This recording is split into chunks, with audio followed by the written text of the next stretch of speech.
Bapak-bapak haji serta bapak-bapak yang dirahmati Allah. Jadi kita masuk materi ma'rifat yang pertama. Jadi di buku yang pertama. Jadi mendapat nanti bapak semua, setiap pelajaran kita itu pertemuan, nanti bapak membawa buku catatan untuk mencatat ini nanti. Ini untuk mengambil berkah sebagai saksi kita nanti di akhirat bahwa kita belajar pernah menulis.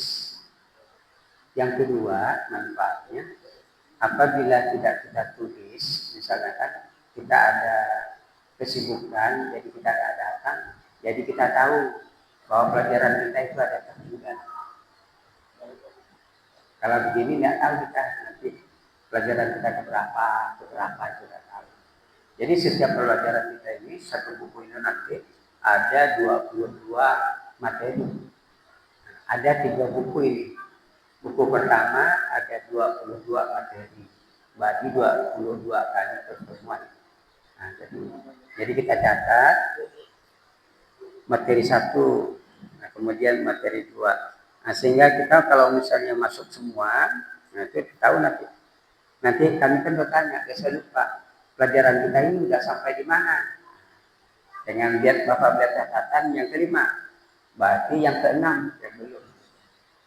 Oke, jadi nanti. Oke, untuk mengawali, pertama materi pertama ini.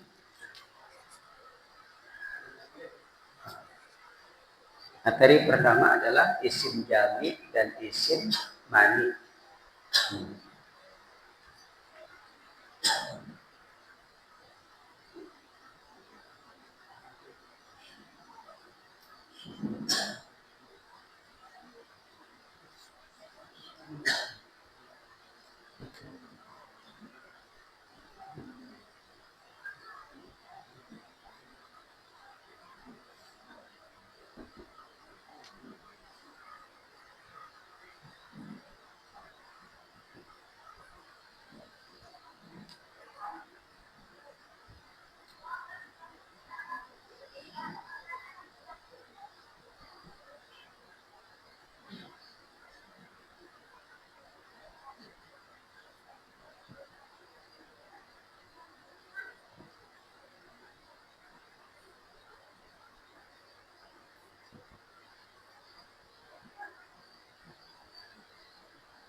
Nah,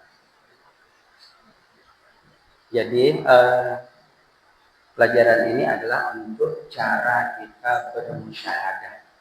Musyahadah itu artinya penyaksian. Penyaksian kepada Allah Subhanahu wa ta'ala. Syahadah. Menyaksikan Allah Subhanahu wa ta'ala. Jadi untuk menyaksikan Allah itu ada 2. Untuk menyaksikan Allah ini ada 2 perkara. Yang pertama dengan jalan isim jami, dan yang kedua dengan jalan isim mani. Jadi untuk menyaksikan Allah Subhanahu wa ta'ala. Jadi maksud menyaksikan di sini bukan berarti kita menyaksikan seperti saya melihat Bapak atau Bapak melihat saya. Untuk menyaksikan Allah tidak demikian. Karena kita tidak mampu untuk menyaksikan zat Allah. Tidak mampu. Hanya kita mampu menyaksikan nurnya Allah. Jadi kita tidak mampu sampai kepada zatnya Allah, dirinya Allah. Tapi hanya mampu kepada menyaksikan nurnya Allah. Sifatnya, kemudian asma'nya dan af'alnya. Itu yang kita mampu. Yang diberi kesempatan oleh Allah untuk menyaksikan dirinya. Nah, yang pertama dengan isim jami. Jami ini maksudnya artinya menghimpun atau pemusatan. Menghimpun atau pemusatan. Nah, di sini kaidah dalam isim jam'i syuhudul kasrah fil wahdah, syuhudul kasrati fil wahdati. Artinya syuhudul kasrati fil wahdati. Pandang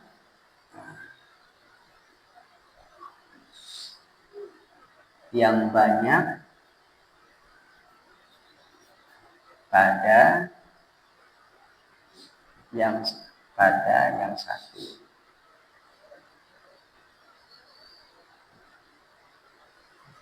Pandangan yang banyak pada yang satu. Nah, dengan jalan jari ini nanti kita apabila memandang sesuatu, terutama sesuatu yang banyak, misalnya saya memandang ada karpet, ada kamera, ada tiang, ada kipas angin, ada lampu, kemudian saya pandang juga Bapak sekalian semua, itu kan banyak. Syuhudul kasrah, pandang yang banyak pada yang satu. Berarti setelah saya memandang keseluruhan yang banyak itu di sekitar saya, ada karpet, ada kue, ada apa dan sebagainya, maka dikembalikan kepada yang satu. Dikembalikan kepada yang satu, yaitu Allah.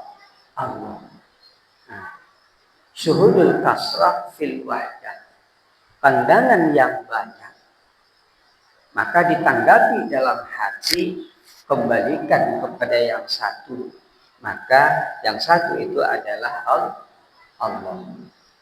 Nah, inilah cara memandang Allah.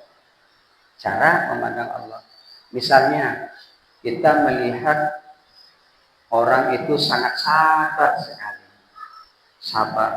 Kita lihat yang si A itu sabar. Kemudian yang C juga sabar. Yang F juga sabar. Setiap kita mandang yang banyak, maka kita himpun yang banyak itu. Kita pusatkan yang banyak, kita kembalikan kepada yang satu. Yang sabar tadi, orang yang sabar itu kita kembalikan kepada Allah. Bahwa sabar itu datangnya dari Allah Subhanahu wa ta'ala. Jadi dia itu diberikan oleh Allah sifat sabar. Kebetulan Allah pun bernama As-Sabur, berarti yang maha penyabar. Nah, jadi kita kembalikan semua. Misalnya kita melihat para dokter sangat mujarab. Siapapun pasien yang datang, penyakit apapun yang diajukan kepada dokter tersebut, diberinya resep semua sembuh. Kita pun heran juga, hebat betul dokter itu. Lalu itu ada beberapa dokter itu luar biasa. Setiap pasien sembuh dengan obat mereka itu tadi. Maka ini kan pandangan kita itu pandang yang banyak. Maka kita pusatkan pada yang satu, yaitu Allah. Ketika kita melihat dokter sebagai perantara penyembuhan, melihat dokter, lalu kita tanggapi dalam hati, beginilah jalan Allah menyembuhkan makhluknya lewat perantaraan dokter. Atau alhamdulillah para pasien semua dapat disembuhkan oleh Allah lewat atau perantara si orang dokter tersebut. Atau kita pandang dalam hati kita, dokter ini diberi Allah karunia sehingga dapat mengobati berbagai penyakit. Jadi kita tanggapi itu Allah dinomorsatukan. Inilah yang disebut dengan cara memandang Allah. Jadi bukan berarti kita memandang Allah seperti yang kita pandang. Jadi cara memandang apanya? Memandang sifatnya Allah. memandang apalnya Allah, memandang asmanya Allah Subhanahu wa ta'ala. Ini cara kita memandang.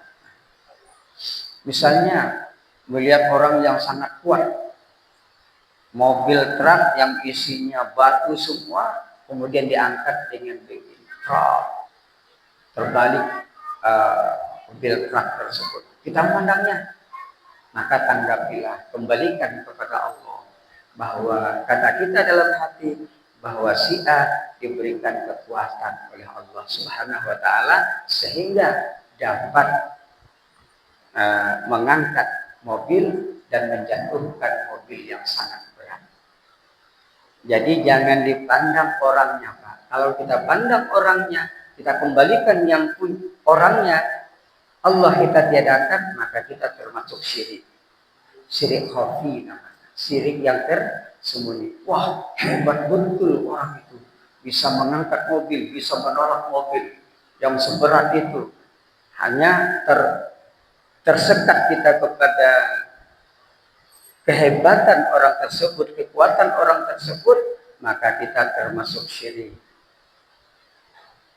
Nah, termasuk syirik. Maka kembalikan langsung kepada Allah Subhanahu wa ta'ala. Nah, jadi misalnya orang sangat ramah tentang kasih sayangnya kepada sesama, saling memberi, maka kita tanggapi orang yang kita lihat tersebut. Oh, dia dikasih oleh Allah sifat Ar-Rahman, Ar-Rahimnya Allah Subhanahu wa ta'ala, sehingga dia bersifat kasih dan sayang. Nah, begini Pak, cara memandang Allah dengan jalan jami, mengumpulkan, dipusatkan kepada suatu, kemudian ditanggapi dalam hati, bersumber kepada satu, yaitu Allah. Nah, apapun nanti itu Pak, misalnya kita diuji oleh Allah, penyakit yang tak kunjung sembuh, tanggapi, kembalikan kepada Allah. Ternyata aku belum disembuhkan oleh Allah. Mungkin Allah akan menguji aku. Aku tidak tahu di mana batasan kesabaranku tadi. Allah ingin melihat aku termasuk orang sabar atau tidak. Nah, itu. Jangan marah kepada penyakit. Atau kita sumpah, gak senang aku dengan penyakit ini, malah dengan kurang ajar atau sebagainya. Jadi kita menyumpah penyakit berarti sama dengan menyumpah Allah. Karena apa? Karena yang menurunkan penyakit kepada kita untuk menguji kita itu adalah Allah. Nah, jadi untuk memandang dengan cara yang pertama itu, ini adalah dengan jalan jami. Kita himpun dulu apa yang kita pandang dengan apa yang kita dengar lewat telinga kita, apa yang kita pandang lewat mata kita himpun, kita pusatkan dalam suatu tempat atau istilahnya dalam pikiran, maka kita tanggapi dalam hati, sumbernya adalah Allah. Ini sumbernya adalah. Melihat bencana alam, banjir dan sebagainya, kita tanggapi Allah sedang menguji hambanya dengan jalan kebanjiran. Semua Allah. Semua Allah. Mau melihat orang yang perang menang, Allah memberikan kemenangan kepada orang-orang tersebut. Jangan kita pandang senjatanya, kemudian kecanggihannya, kehebatannya, maka kita nanti terhijab dari memandang Allah. Akhirnya kita dijatuhkan syirik oleh Allah, menduakan Allah, karena seakan-akan makhluk yang tadi kita agung-agungkan, yang kita anggap kuat, mempunyai peralatan yang sangat canggih, itu menandingi Allah Subhanahu wa ta'ala. Nanti jalan yang pertama. Nah, ini biasanya diajarkan oleh ulama-ulama Abu Yazid Al-Bustami. Abu Yazid Al-Bustami dengan jalan jami ini, dia melatih diri dengan jalan jami. Dia sudah beberapa kali menunaikan ibadah haji.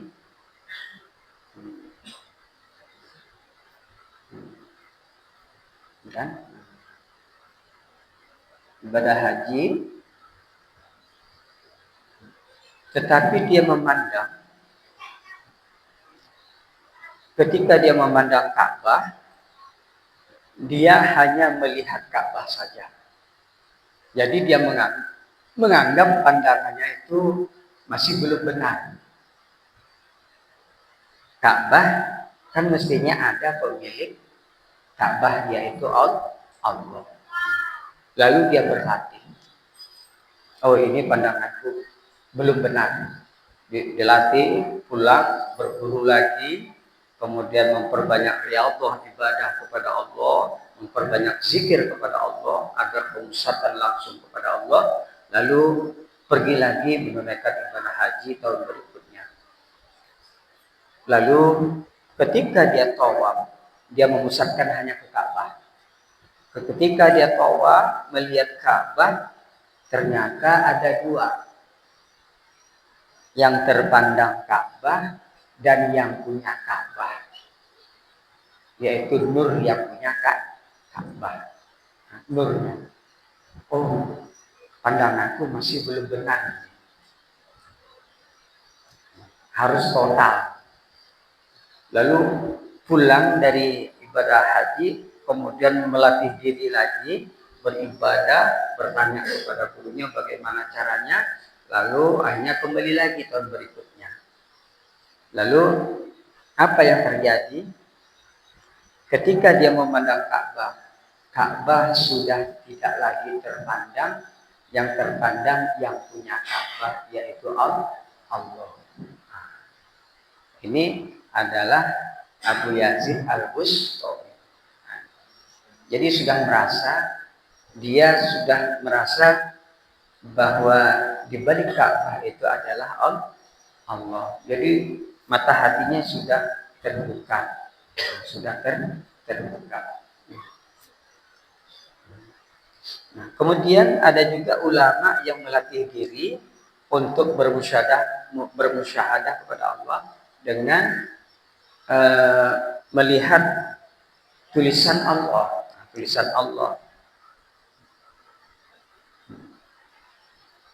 yang dimana dinding yang sering dia lewati, pohon-pohon yang sering dia lewati, ditulisnya Allah. Kemudian di dinding, kemudian di tiang di mana dia lewat, itu ditulisnya Allah, sehingga kemudian di tangannya yang biasa ditulisnya Allah. Kenapa? Karena pada saat dia melihat Allah, tulisan Allah, maka dia ingat kepada yang punya nama, yaitu Allah. Ketika memandang dinding tertulis Allah, dia ingat kepada Allah. Dia untuk melatih diri. Setiap yang dipandang, dia ingat Allah. Setelah sekian lama, maka dia tidak perlu lagi tulisan itu. Setiap dia memandang dinding, bahwa itu adalah makhluk Allah. Setiap melihat pohon, bahwa itu adalah makhluk Allah, ciptaan Allah. Melihat langit, bahwa itu adalah ciptaan Allah. Maha besar Allah, maha besar Allah. Jadi inilah cara memandang Allah. Kalau seperti Abu Yazid barangkali sudah tingkat tinggi nih Pak. Kita cukup dengan memandang bahwa itu adalah makhluknya Allah. Nah, bahwa itu diberikan kekuatan oleh Allah dan sebagainya, sudah cukup.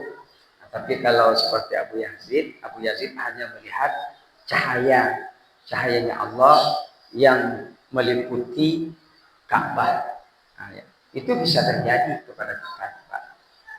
Tapi kita melihat Allah bukan seperti yang kita katakan tadi, seperti yang saya melihat Bapak atau Bapak melihat saya. Karena Allah itu tidak berjarak, tidak ada rupa. Jadi kalau berjarak ada rupa, itu bukan Allah. Oke, ini dengan jalan jadi. Nah, sekarang kita memandang Allah, menyaksikan Allah, musyahadah kepada Allah dengan jalan yang kedua, dengan jalan mani. Mani itu artinya terhalang, tercegah, atau membuat kita gagal. Nah, membuat kita gagal. Jadi dengan jalan mani, mani, artinya tercegah, kemudian gagal, nah, atau istilahnya batal. Yang ini kebalikan, syuhudul wahdah fil kasrah, syuhudul wahdati fil kasrati, syuhudul wahdati fil kasrati, pandang yang satu pada yang banyak, pandang yang satu pada yang banyak. Banyak ini kasrah, pandang yang satu pada yang banyak. Jadi kebalikan yang ini, pandang yang banyak pada yang satu. Kalau ini pandang yang satu pada yang banyak, itu kebalikan sama juga kan. Ketika kita memandang satu, yaitu Allah, maka kita kembalikan bahwa Allah itu sumbernya asal sumber, sehingga dengan kita memandang Allah yang satu akan muncul yang banyak. Nah, akan muncul yang banyak. Oh, yang kita pandang adalah Allah. Oh, Allah itu kan Maha menciptakan segala sesuatu, sehingga kita banyak melihat ciptaan-ciptaan daripada Allah Subhanahu wa taala. Ketika kita melihat ciptaan-ciptaan Allah, maka kita kembalikan bahwa si pencipta itu adalah Allah. Ketika kita ingat kepada Allah, lalu memandang yang banyak, kembalikan kepada Allah. Dengan jalan mani, bagaimana caranya dengan jalan mani? Begini Pak, kita bisa terhalang untuk menyaksikan Allah. Seperti diceritakan di dalam riwayat Nabi Musa alaihissalam. Nabi Musa pernah sakit, ada yang mengatakan sakit perut, ada yang demam, maka para dokter, para tabib pada saat itu tidak dapat menyembuhkan penyakitnya Nabi Musa alaihissalam. Tabib, berbagai tabib tidak tersembuhkan penyakit Nabi Musa.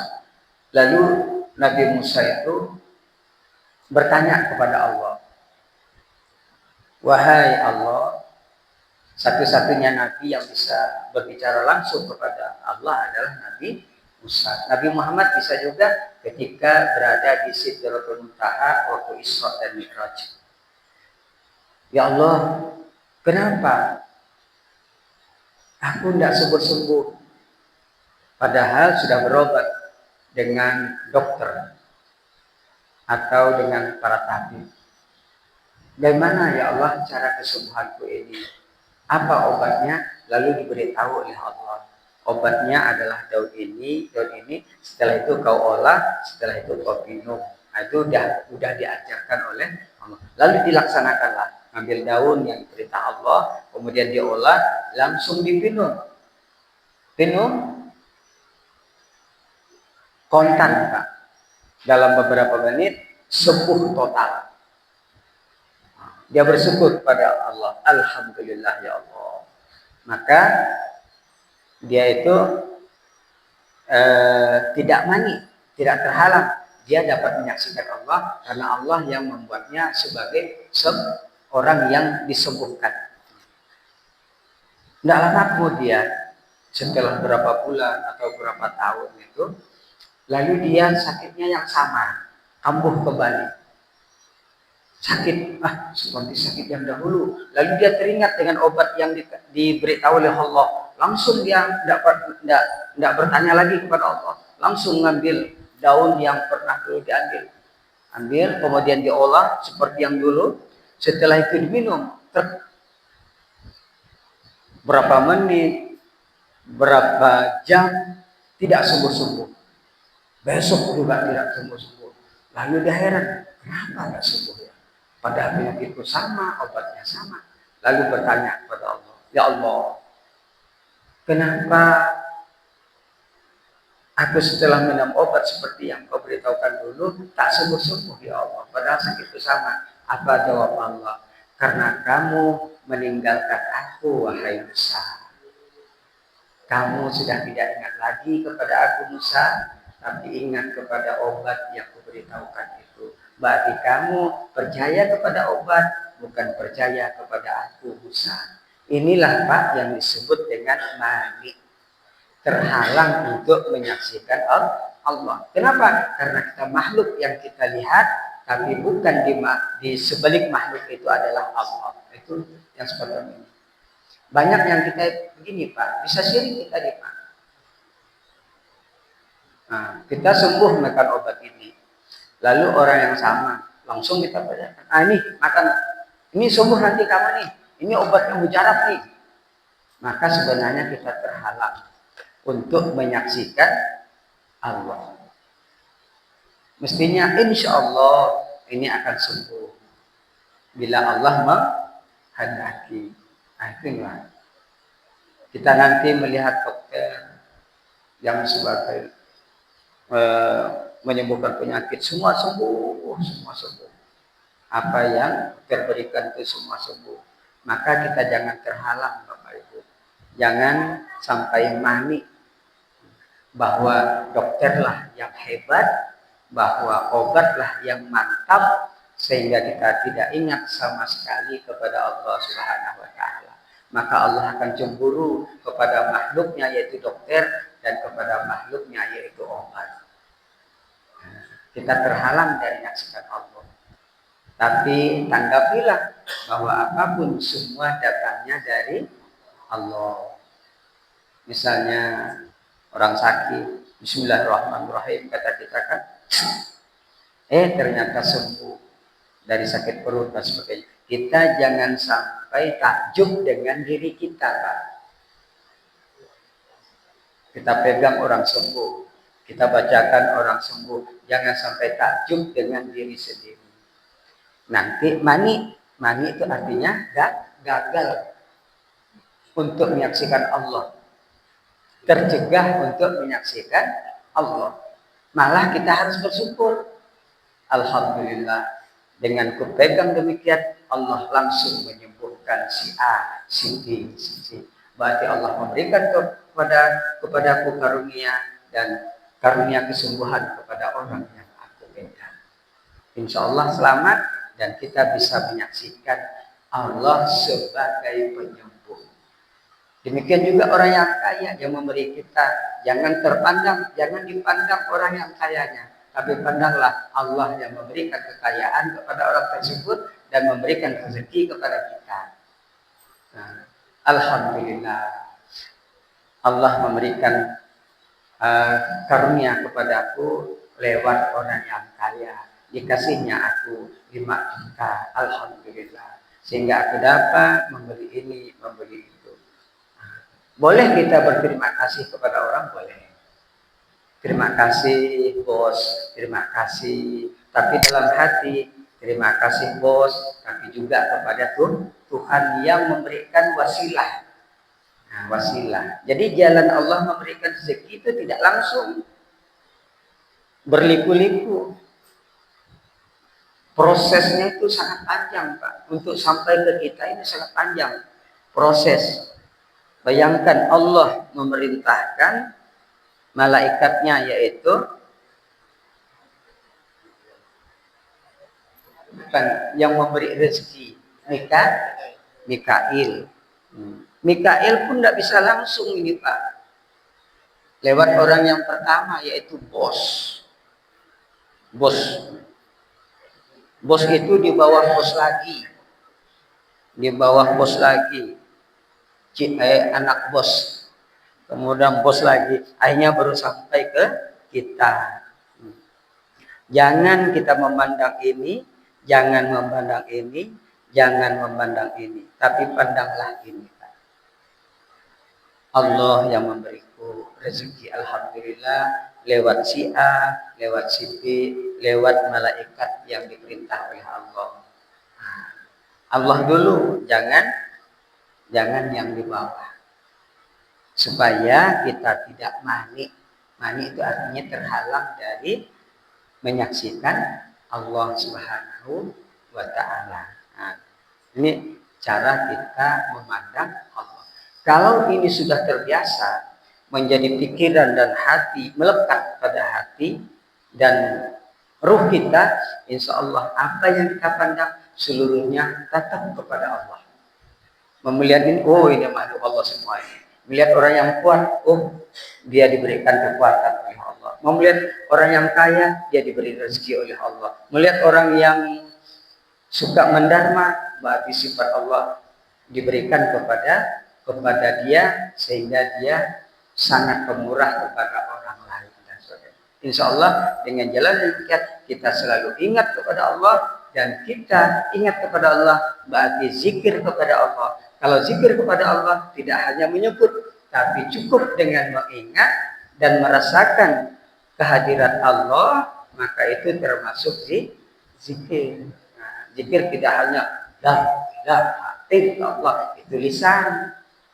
Nanti dalam hati mengingat, di dalam roh kita nanti merasa, di dalam sir kita nanti menyaksikan. Jadi empat tingkat nanti itu zikir itu Pak.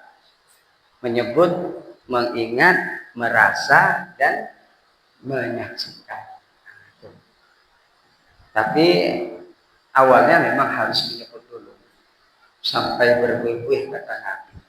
Mulut kita itu sampai berbuih, bahkan sampai harus dikatakan seperti orang gila.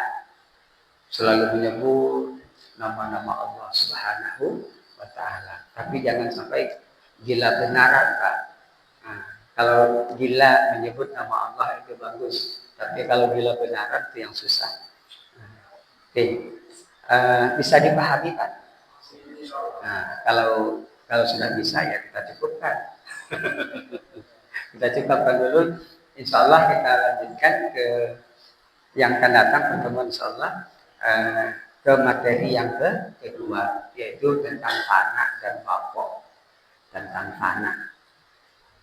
Kita cukupkan. Wallahul muwaffiq ila aqwamit thoriq. Assalamualaikum warahmatullahi wabarakatuh.